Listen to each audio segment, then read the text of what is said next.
Hello good morning student, welcome back to E classes. देखिए बच्चों, इस वीडियो में हम पढ़ेंगे हिंदी व्याकरण का 9 लेसन। तो देखिए बच्चों, लेसन का क्या नाम है? सर्वनाम। तो देखिए बच्चों, आप सब लोग सर्वनाम के बारे में जानते हैं। तो देखिए अब हम समझेंगे क्या होता है सर्वनाम। जो पद संज्ञा पदों के स्थान पर उनकी पुनरावृत्ति रोकने के लिए प्रयोग किए जाते हैं उन्हें सर्वनाम कहते हैं। जैसे मैं, हम, तू, तुम, वह, वे इत्यादि सर्वनाम शब्द है।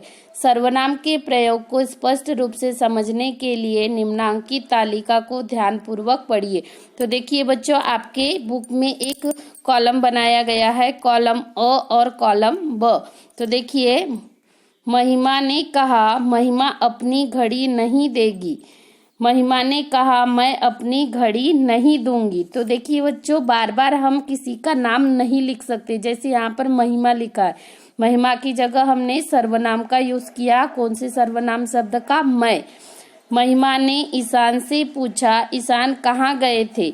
महिमा ने ईशान से पूछा तुम कहाँ गए थे। तो देखिए कॉलम ब में तुम क्या है? एक सर्वनाम है। सुदामा गरीब है तो क्या हुआ? सुदामा मेरा मित्र तो है। तो देखिए बच्चों, इसका फिर से, सुदामा गरीब है तो क्या हुआ? वह मेरा मित्र तो है। वह क्या है? सर्वनाम है। ऊपर दिए गए वाक्यों के कॉलम अ में महिमा, ईशान और सुदामा शब्द संज्ञाएं है। इनमें प्रत्येक संज्ञा वाक्य में 2 बार आई है। वाक्य में एक ही संज्ञा का 2 बार आना पढ़ने में अटपटा लगता है। कॉलम ब के वाक्यों में दूसरी बार आने वाली संज्ञा के स्थान पर मैं, तुम, वह ये शब्द लिखे गए हैं। इसीलिए ये वाक्य पढ़ने में अच्छे लगते हैं। रंगीन संज्ञाओं के स्थान पर लिखे गए शब्द ही सर्वनाम है। तो देखिए बच्चों, सर्वनाम के भेद। सर्वनाम के निम्नलिखित 6 भेद होते हैं: पुरुषवाचक सर्वनाम, निश्चयवाचक सर्वनाम, अनिश्चयवाचक सर्वनाम, संबंधवाचक सर्वनाम, प्रश्नवाचक सर्वनाम और निजवाचक सर्वनाम। तो देखिए बच्चों, सबसे पहले हम समझेंगे पुरुषवाचक सर्वनाम क्या है।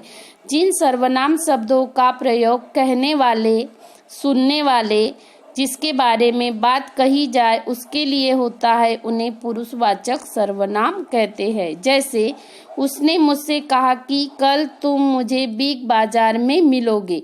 इस वाक्य में उसने, मुझसे, तुम 3 तरह के पुरुषवाचक सर्वनाम आए हैं। यहाँ पर मुझसे का प्रयोग बात कहने वाले ने अपने लिए, तुम का प्रयोग सुनने वाले के लिए तथा उसने का प्रयोग किसी अन्य व्यक्ति के लिए किया गया है। इस आधार पर पुरुषवाचक सर्वनाम के कितने भेद होते हैं? 3। कितने भेद होते हैं? 3।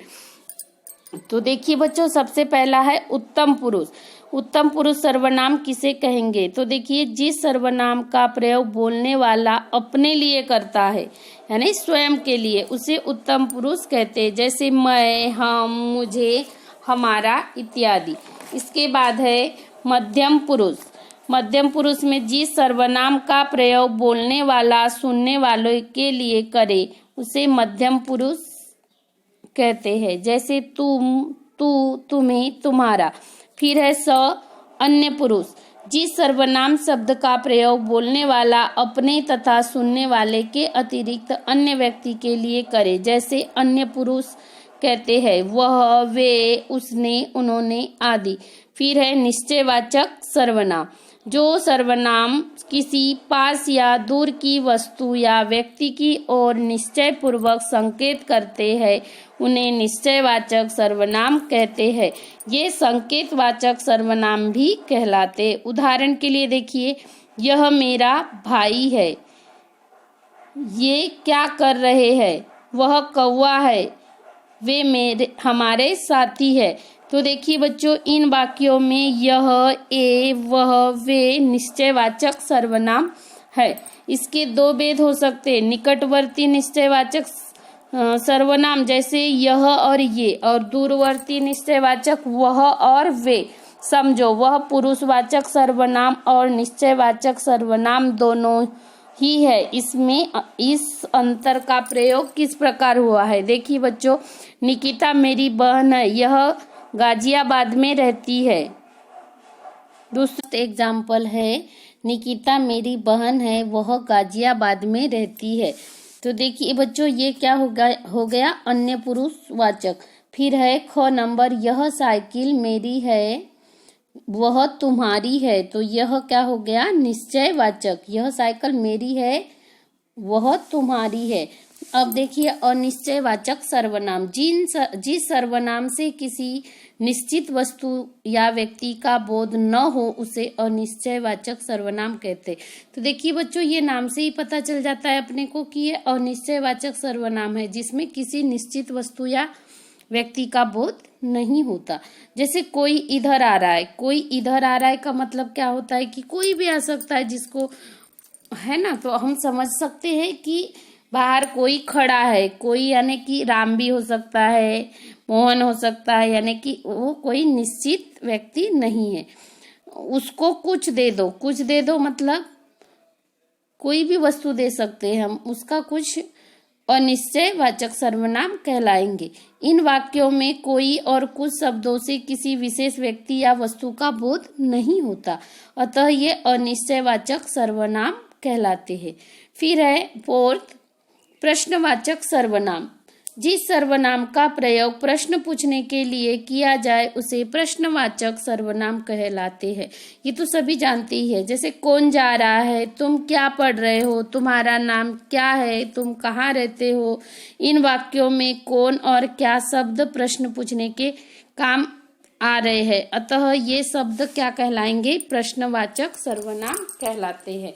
इसके बाद है निजवाचक सर्वनाम। जो सर्वनाम निज या अपने आप के विषय में बतलाते हैं वह निजवाचक सर्वनाम कहलाते हैं। जैसे अपना काम अपने आप करो, अपना सामान स्वयं संभाल कर रखो, उसने खाना आप बनाया। यहाँ पर अपना, अपने, आप, स्वयं और आप शब्द क्या है, निजवाचक सर्वनाम है। फिर है संबंधवाचक सर्वनाम। संबंधवाचक सर्वनाम किसे कहेंगे, जो सर्वनाम दूसरे उपवाक्य में आए संज्ञा या सर्वनाम से संबंध प्रकट करते हैं उन्हें संबंधवाचक सर्वनाम कहते हैं। जैसे जो बोएगा सो काटेगा, जैसा करेगा वैसा भरेगा। यहाँ जो, सो, जैसा, वैसा आपस में संबंध सूची करते हैं, यानी इनका आपस में कुछ ना कुछ संबंध है।